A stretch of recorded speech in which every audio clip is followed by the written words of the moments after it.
If there's one team in the entire Eastern Conference that nobody wants to see in the playoffs, I got to go with Atlanta.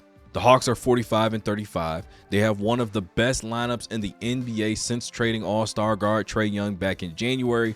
But the question is, are you better because you traded Trae Young away?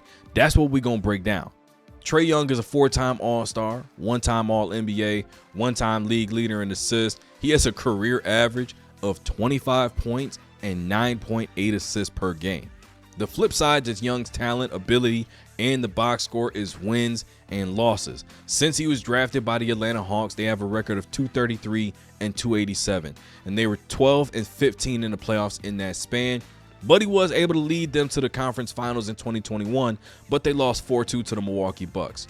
Trae was not the problem. It was the makeup of the roster. If you look at their roster when they were at their best, it's obvious nobody was really able to create for themselves. He had to cook the food, serve it, and then he had to make sure his plate was full.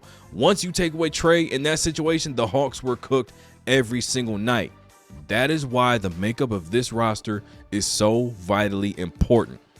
Trading Young away was not the solve. The solve was trading for multiple ball handlers that could aid the development of the two young guys they were trying to build around, Dyson Daniels and Jalen Johnson. Adding veteran ball handlers like CJ and N.A. Dub bolstered their backcourt. You rescue Kuminga from Steve Kerr, thank God. You make sure everything flows through Jalen Johnson. Dyson Daniels is your defensive stopper. Okongwu steps into the starting five role when you let Clint Capella walk. You have depth. You have shooting in Vincent, Hield, and Kispert coming off the bench.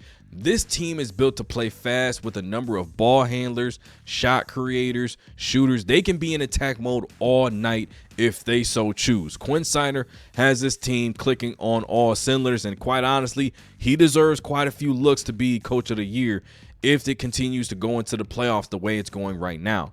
But let's play the numbers game. The Hawks are 45-35 on the season. They're first in defensive rating. They're second in offensive rating since the All-Star break, and they are 27-13 since Trae Young was traded to the Washington Wizards.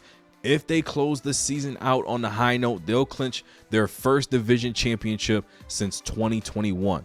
If they continue to build around Jalen Johnson, maybe add a backup rim protector or another 3-and-D wing, they'll be a force to be reckoned with for the next couple of years. They'll be in the upper echelon of the Eastern Conference for sure. They have definitely flown under the radar this season, especially being a team that hovered around the bottom of the play-in first half of the season. Then they bounced back. They've definitely positioned themselves as a tough first-round knockout or maybe even an upset victory choice. In my opinion, the Atlanta Hawks is a team nobody wants to see in the playoffs.